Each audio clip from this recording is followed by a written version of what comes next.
Hello, Paulie's the best free UK here. Do you remember them old IBM PS2 systems? I've actually done a few videos of them in the past on my channel, where it was hard to find ESDI hard drives because of the MCA buzz. Well, recently I came across, with the help of various Facebook groups, a modern solution that will allow you to plug either a CF card, an SD card, or even an IDE hard drive in one of them MCA buzz-only systems. So this has really put new life into my particular 386. So it comes with the mcIDE universal BIOS, and you've got all them masters and slaves as well. In this video I'm not using what it's got displayed on my picture, the FC1307. I'm going to actually use a vintage hard drive. I'll show you that how it works and my system brought back to life. So the product in question is this bad boy. This is the MCA ZZXIO mcIDE. So this plugs it into an MCA slot on the IBM PS2. It's very reasonably priced as well. I'll put a link in the description where to get one from. And you can actually run either SD cards, CF cards, or an IDE drive with the right stuff. Here is my particular system. It could use a bit of a tidy up, but there's the ZZXIO card in there. I've also got a Gotek. It's a bit burnt, the cable is, but it still works. And I've also got a quantum drive in there. So let's have a look at it in action.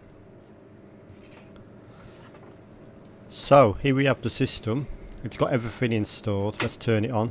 You probably would have saw this system in some of my very old early days of YouTube videos, but now I've actually managed to get another one. This isn't the original one I had. Unfortunately, I discarded that years ago, thinking I would never ever get any SDI hard drive, which is part of the problem why these things get discarded. Because ESDI hard drives, when they do come up on eBay or such like, they can be very expensive. So yeah, here's our card booting up now. You can see your mcIDE universal BIOS. There's our quantum fiable hard drive. That's actually a pretty big hard drive for this system. This is only a 386, and it's I think I've got a 2 gigabyte partition on this, which is crazy for a system like this.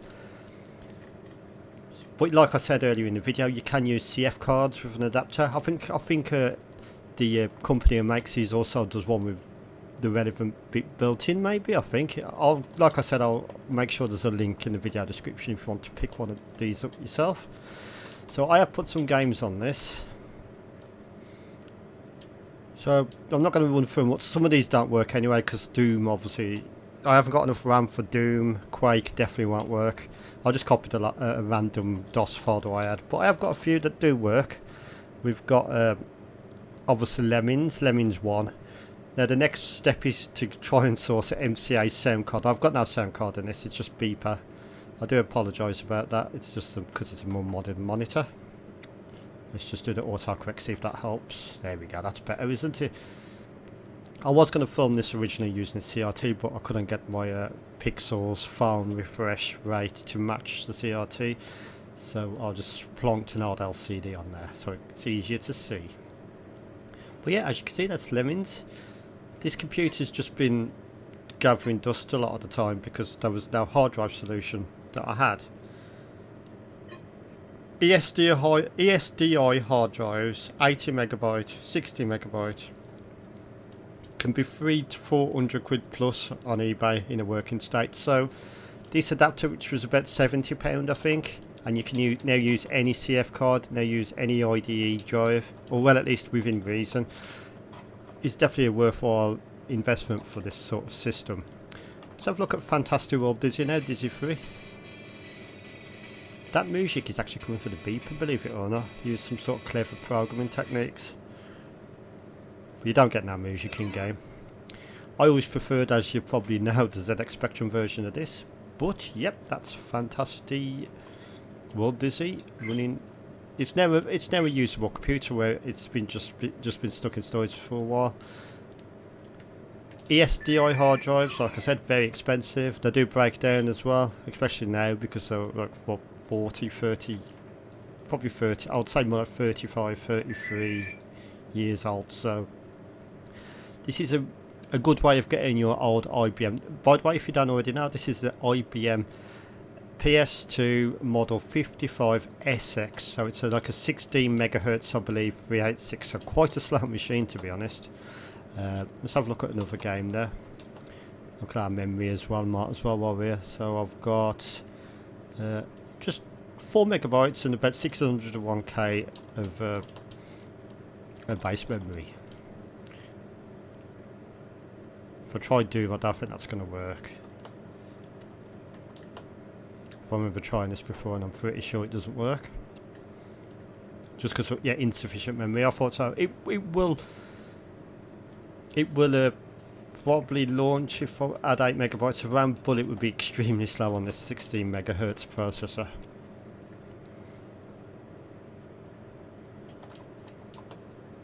So yeah, this is just a solution. This is just a rough video of if you want to resurrect one of these systems or any system that's results in the MCA buzz and you've got no hard drive solution. This is a very cost-effective way of turning that system into a system that can accept any within reason IDE drive or a CF card or a SD card. Most people will probably go for the CF card route these days, but yeah, I like the spinning noise of how old hard drives, and I happen to have that spinner still handy, so it does add charm to it.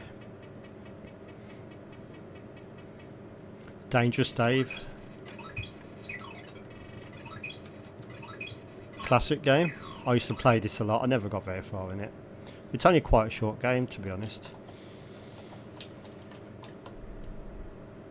What else we got on here? We got everyone's favourite, Commander Keen. I think LGR likes this one as well. If you've ever watched any of his videos, I'm sure you have. If you're watching this video, I'm sure you've definitely watched some of his. Commander Keen, there it is. Let's have a look.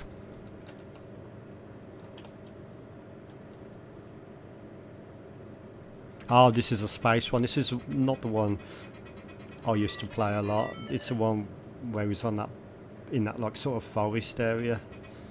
I think I've also got that on this hard drive as well. Because of the massive partition size I've chosen for DOS, 2 gigabytes, you can fit loads of DOS games on this now. Yeah, this is the one I was on about.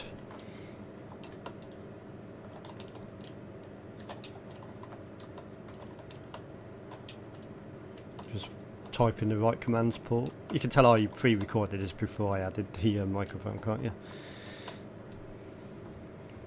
So we've got that sound card. Yeah, what a great device from that. It's an American company, I believe. I had to import it over to the UK, but that was no real problem. It didn't take that long to come either. Oh, this is not that game either. It must have been 7 then. Well, yep, you get the idea.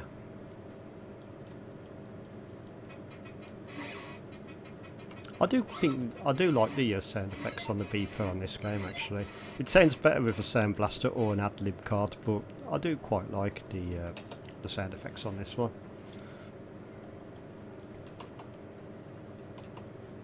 If I can get my typing right on that.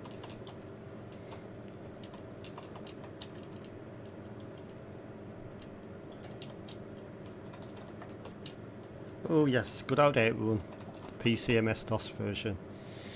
Choose VGA. This is a VGA machine. Speakers had better days. I think it's a bit torn, tiny bit. That's why there's that slight vibration. But yeah, that's it. Won the PC version. It's got beeper music only, unless you run it on a Tandy machine, I believe. It's got enhanced music on a Tandy machine. But this isn't a Tandy machine, of course. This is IBM.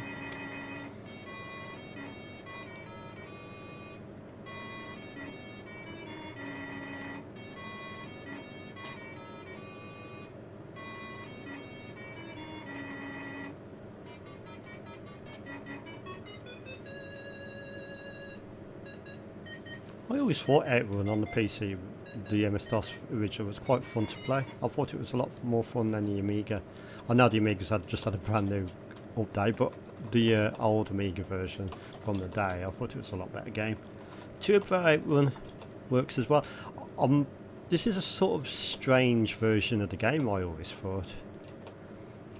Just go through our configuration options here. Of course I've got to change that internal speaker to...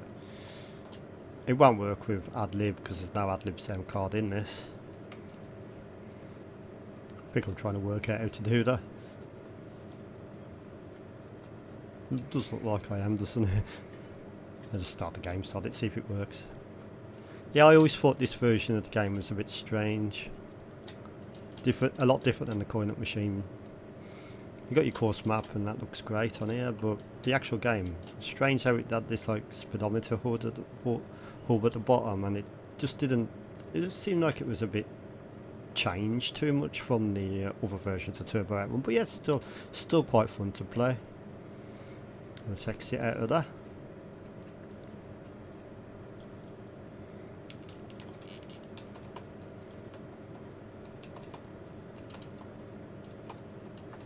Of course I had to put Windows for Workgroups 3.11 on here. Loads up just fine.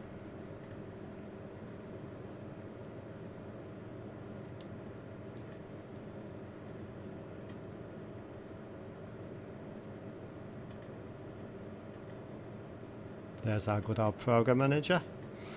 I've also installed Quark Express on this and Microsoft Office. That Microsoft Office version 4.3 from 1994. I never really used Quark Express before. Well, it was recommended in one of them Facebook groups, the Retro Shed, I believe it is, and yeah, Quark Express is about that.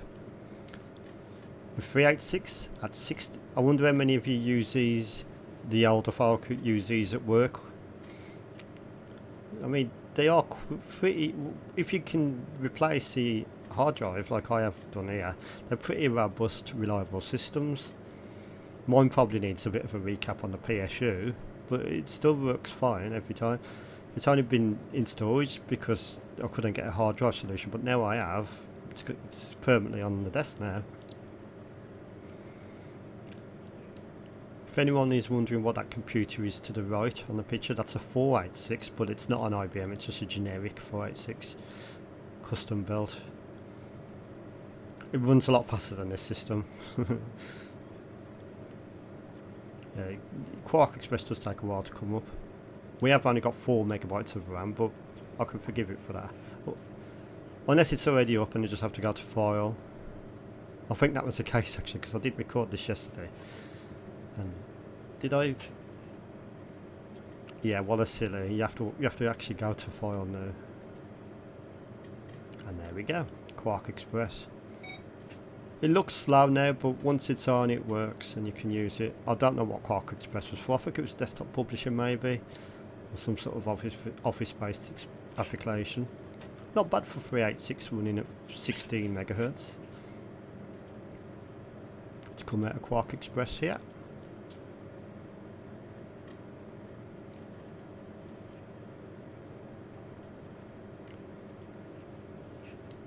Plenty of windows open here. Got our paintbrush for Windows 3.1, 3.11. I'm sure a lot of you remember this version of paintbrush. Just prattling around here.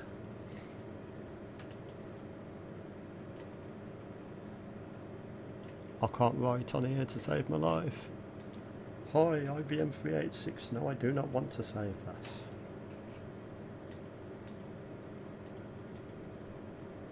I did add a Chips Challenge to this, the Windows 3.1 version as well. He's good at Solitaire. You can change your deck as well. I quite like the deck backs on this version. You've got the robot there, the palm tree, the ice cream, etc. See, Solitaire runs just fine. Let's face it, that's all you need Windows for, Solitaire anyway. There we go, Ace of Spades, look at that. I didn't show Chips Challenge by the looks of it. Shame, really.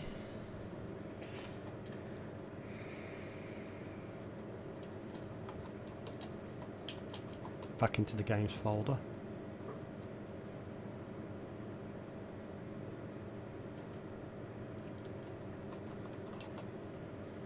I think Cube Mouse was already installed, Paul.